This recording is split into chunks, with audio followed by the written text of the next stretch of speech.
Welcome to Office Hours with Arrow, a LinkedIn Live event hosted by Arrow leaders who care about what senior living looks like. I'm your host and producer, Rachel Sheehan, and today we have Stephanie, Sam, and Bethany, and I'm so excited. Thank you all for being here. This is going to be great. So today, I just want to jump in first with introductions. So you've all been on LinkedIn Live before, but let's refresh our audience a little bit. So I'm going to start with you, Stephanie. Introduce yourself and your role in human resources. Hello, everybody. I'm Stephanie Hood. I'm one of the regional human resources directors at Arrow. I help with our recruiting initiatives and strategic partnerships, which I'll talk more about today. Yay! And then Sam, I'm going to go with you next. My name is Sam. I'm the business office director for the Boulevard Senior Living in St. Charles. Woohoo! Okay, and then Bethany.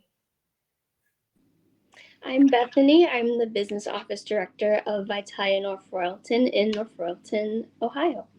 Yay! And look at all of us with our Be Kind sweatshirts because we're talking about inclusion today, okay? You gotta be kind. So I'm excited for this. But first, I want to lay up with a question. Just each of you, if you could answer this, kind of what was that aha moment for you where you realized that like inclusive hiring isn't just the right thing to do, but it's the smartest thing we could do? I'll start with you, Stephanie. Yeah, for me, I would say my aha moment was really comparing it to what we do in our industry is really kind of what ignited for me. So it felt like it was an initiative that we could focus on that, we fight the stigmas of aging. We already do that in what we do and celebrating life and showcasing that. So why wouldn't we want to ensure all facets of what we do are as inclusive as the work that we celebrate? And so it kind of came down when I was thinking of different ways of how we're recruiting and how we're getting ourselves out there and the demographic that we're getting in front of. And it was a component that stood out for me. Being in this industry for so long, I have worked with lots of different populations, and that was really what ignited it for me, was getting in front of any stigmas and any roadblocks that could be out there. Awesome. I'm going to toss it over to Bethany next.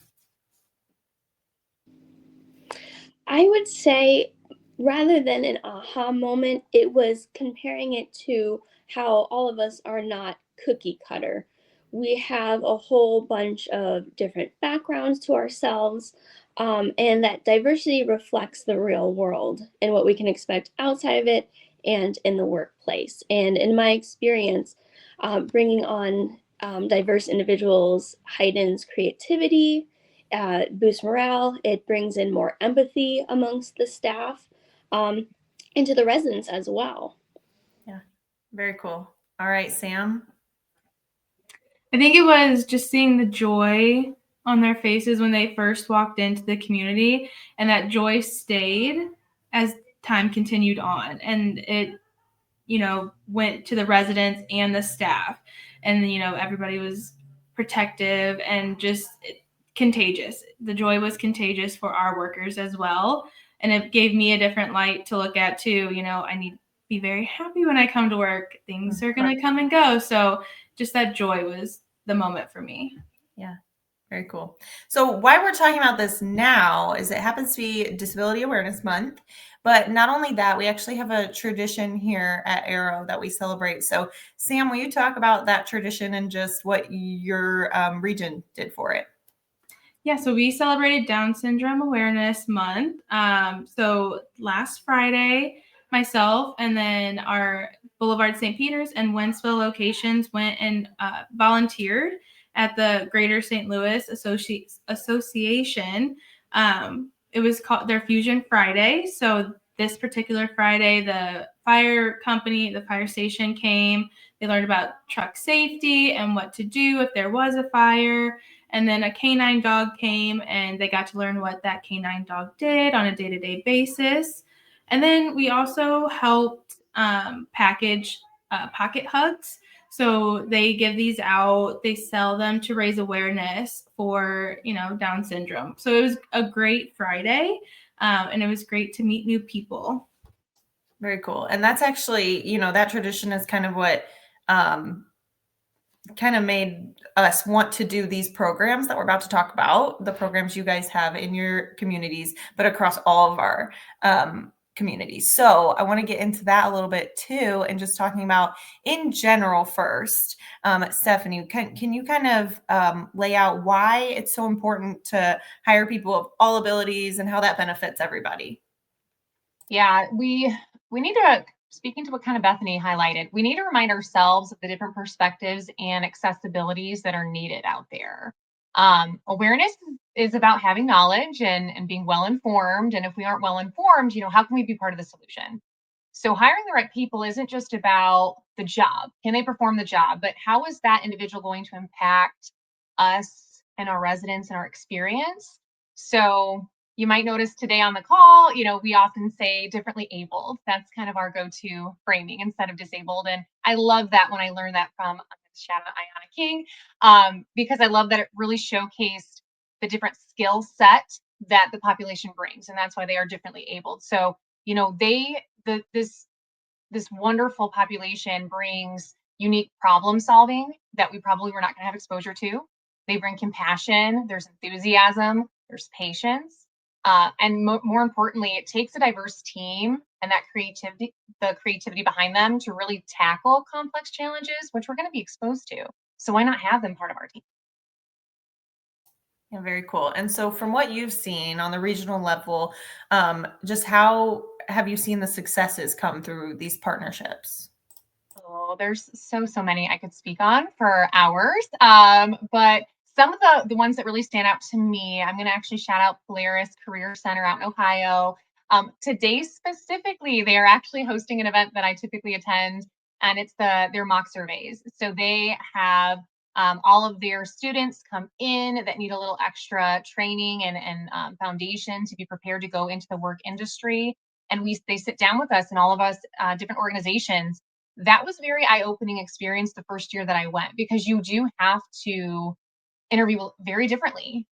You can't just throw a question out there and expect everyone to understand it A to Z. You have to kind of break things down a little bit differently, understand, where they're coming from and the questions that they're going to have. So that was really wonderful. And we take part of that every single year, which has led to building a relationship and very early bond into that person's career path.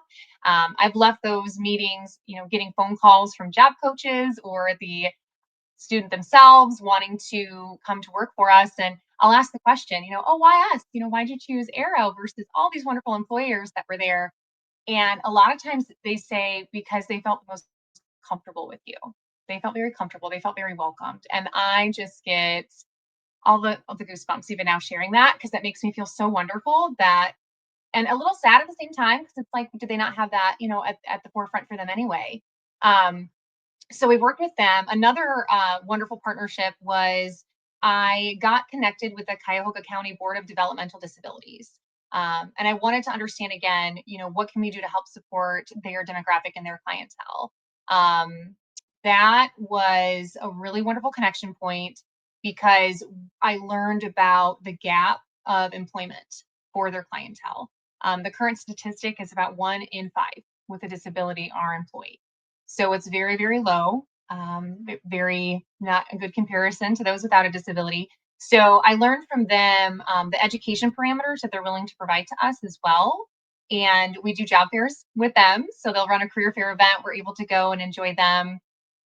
At the same time, when we have a job fair going on for us or brand new development, we stay very connected with this group. So I'm sharing flyers out to them, kind of giving them a leg up to bring their clientele to our large events. So that inclusivity is always there, and I'm making sure it's in front of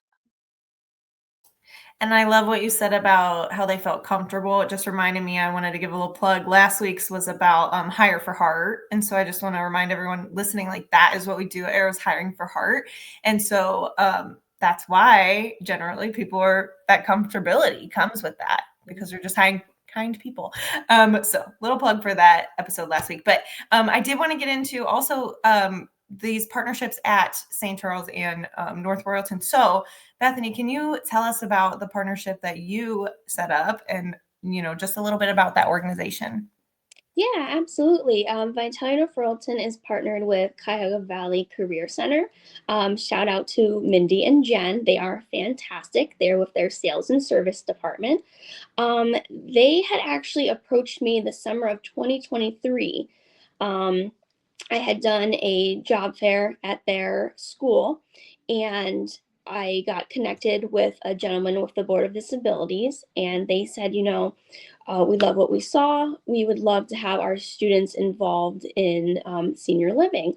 So we put a plan together. I met with the women. I came to the classroom, talked to the students, and the rest is history. They do job coaching in our culinary department every Monday. Okay, awesome. So just so I understand, so they are only generally working in your culinary department, right? Okay, cool. Very cool. Very nice program. So I wanted to ask Sam, that might be a little differently from yours. Talk about your program a little bit and what company you work with. We work with BCI, Boone Center Incorporation. So just helping adults with disabilities and the Career Center as well. We do summer programs each summer. So we have about 12 students, 6 in the morning, 6 in the afternoon, and we put them in different departments and we'll rotate them throughout that 6 weeks.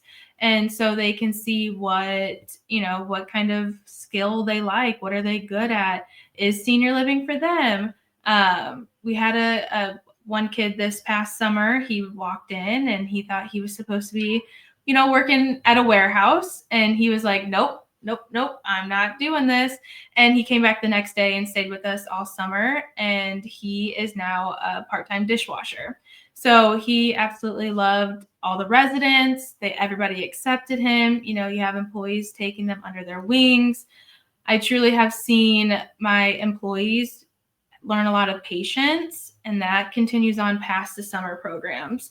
So it's a win-win for everybody, and the residents love them and are very protective over everybody in every summer. And that's what I was going to ask next, was just how, when you first had these programs, so Bethany, maybe this is a question for you, but how did the residents react first when they heard about this group is coming in to work for us? How did that go? Absolutely. They were a little uncertain at first. I had put up little advertisements, trying to do like a buddy type system with our residents and the students. I said, please see me so we can discuss this opportunity. And they've been welcomed with nothing but love and enthusiasm since. They look forward to seeing them come in every Monday. And one of the residents, they actually know one of their job coaches, because her brother is of a different ability. And so it was like that small world connection, but they just adore them. I love that. And I want to get into a little bit nitty gritty of like hiring and training. You said, Stephanie, did you say differently abled? Is that how the word? Differently abled, yeah. Yes. So do we have different training or processes for that? Please fill us in. Oh, yeah. Just from the beginning, I would say just from the interview process forward, you really have to kind of do an accessibility audit and see, how are you posting your positions? What verbiage are you using? Are they getting in front of the population that you're trying to execute? That's where the partnerships come in very strong for us. We've worked with job coaches from the start of that moment. We've had job coaches that will list their phone number so we can contact them, and we're doing three-way calls in with the candidates, helping them through the interview process. The job coach then will come to the interview and help to break that piece down. Once we get into the training profile, yes, we continue to maximize on into their needs. So we definitely believe in a mentorship, whether the job coach is helping to do that handoff. A lot of times they come in for a few weeks until they're ready to back out. And the partners that we have, they're a resource even if somebody doesn't have that job coach. When we notice that there might be something, a disconnect happening or some sort of a disability present, we're able to make a connection and refer them. And that's been really wondrous for the employee when they're like, yes, I would love some extra support while I'm engaging in this training and trying to understand, how to do this and break it down in bite-sized pieces. So those are some of the things that I know we have leaned in on from a global perspective, but I'll let Sam and Bethany kind of speak to what they have for training. Yeah, Sam, do you want to kind of start just talking about how that training process works with your summer crew? Yeah, so we give a big tour, and then we put them in their different like respective categories that they're going to be in, or departments that they're going to be in for that at least first week. And then we get them with the department head, or, you know, a care partner, a server, and just be like, this is your buddy for the week. And, you know, just keep them at your side, help them. And then, you know, as the week goes on, it's less and less. And then they just strive and they thrive, and they have a great time. And then their job coaches are always there. Even when we have hired on, they're a call away. They're very receptive. I know for a couple employees that I notice a difference in them. So I can always call them and be like, hey, can you just stop by this week? You know, if something's a little off, and they'll pop right over and be super helpful. Bethany, is that pretty similar where you are? How does it work there? Yeah, almost exactly the same to Sam. We do that big initial tour because each year it is a different group of students. So just kind of seeing what it is they're interested in getting their hands involved in, and connecting them with our wonderful staff. Awesome. So I do want to make some time for some stories too about individuals in these programs. So Sam, can you tell us first just any unique stories you can think of, or one of your employees that you'd like to share about? Oh, yes. We have one of our housekeepers, Jacob. He's been with us for about 2 years now. He's wonderful. So he obviously cleans the apartments, and the residents get a little tune with it. He loves to sing opera, and I know residents are like really excited for their cleaning day because they get a little tune. He's also getting married, and I've been hearing about it for the past 2 years.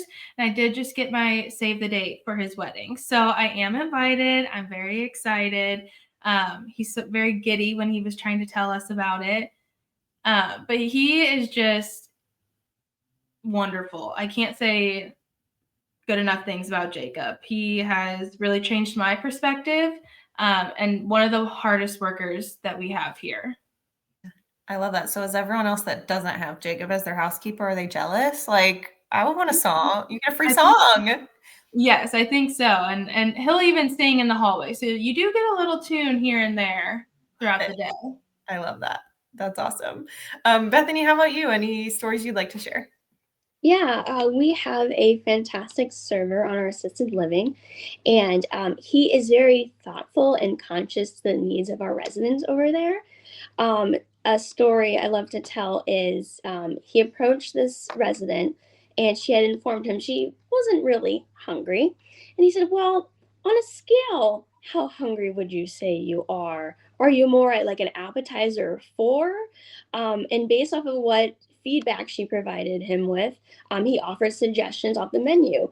And I thought, what a wonderful perspective and different approach to that versus, well, I'll let you think about it, or maybe being frustrated if she wasn't able to just select an item. So I loved how he approached that.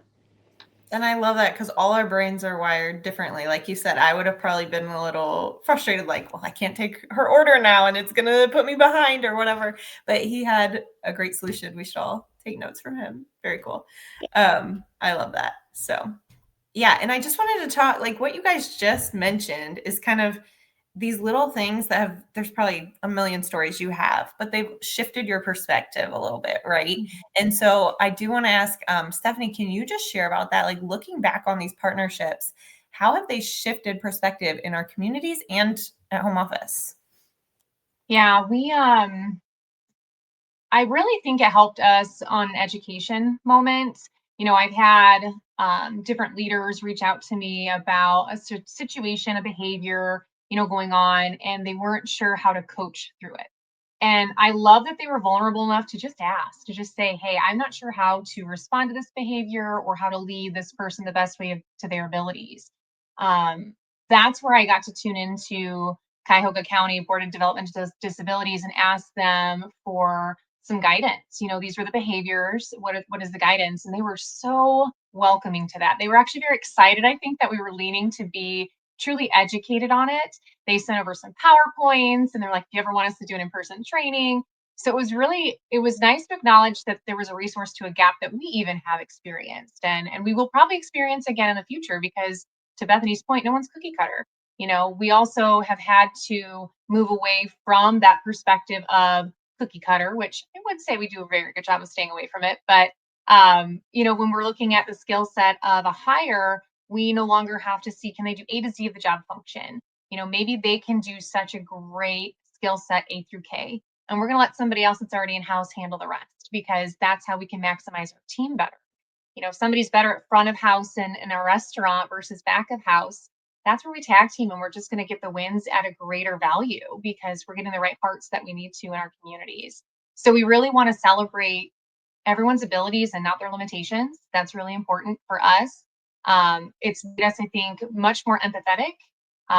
It gives us a lot more understanding to barriers that they have experienced. And it's very humbling. I'd say it's been a very humbling thing to be part of.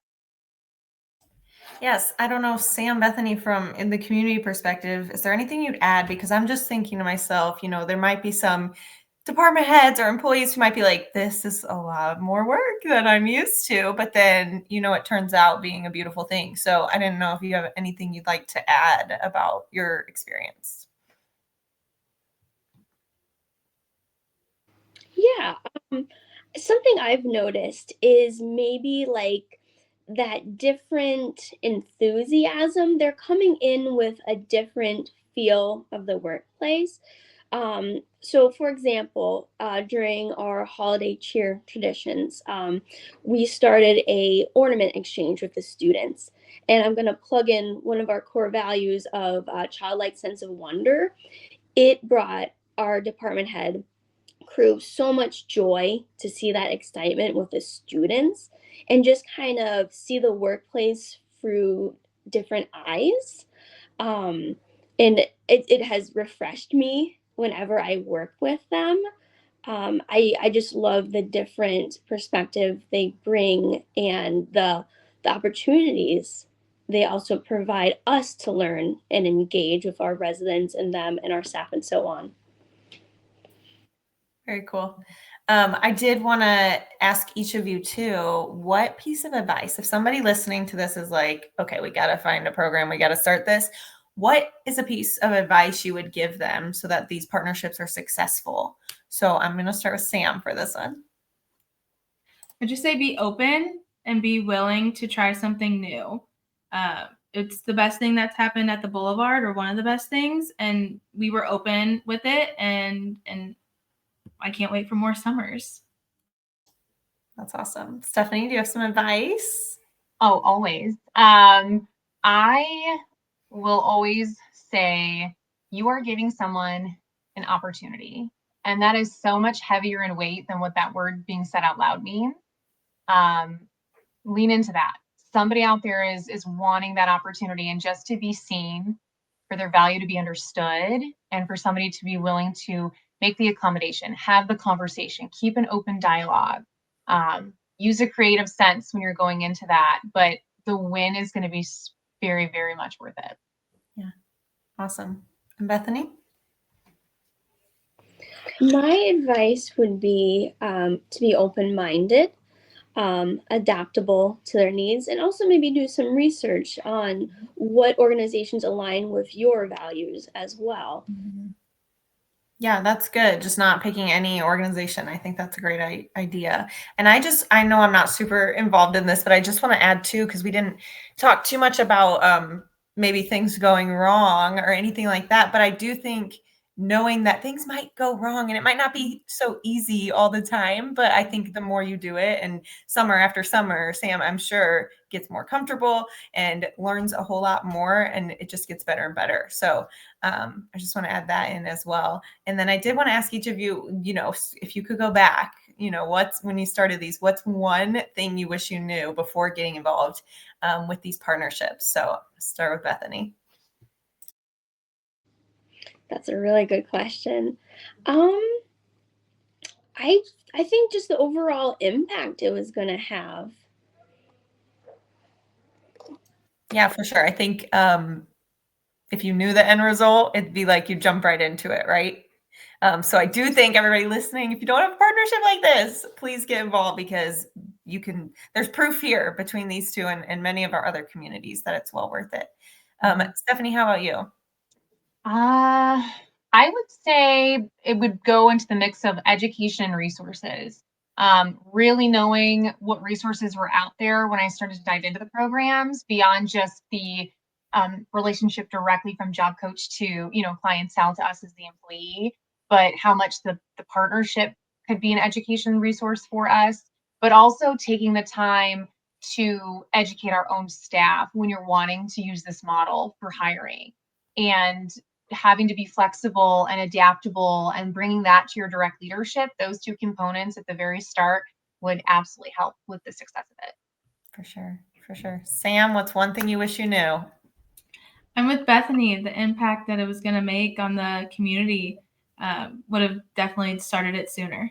Yeah, I love that.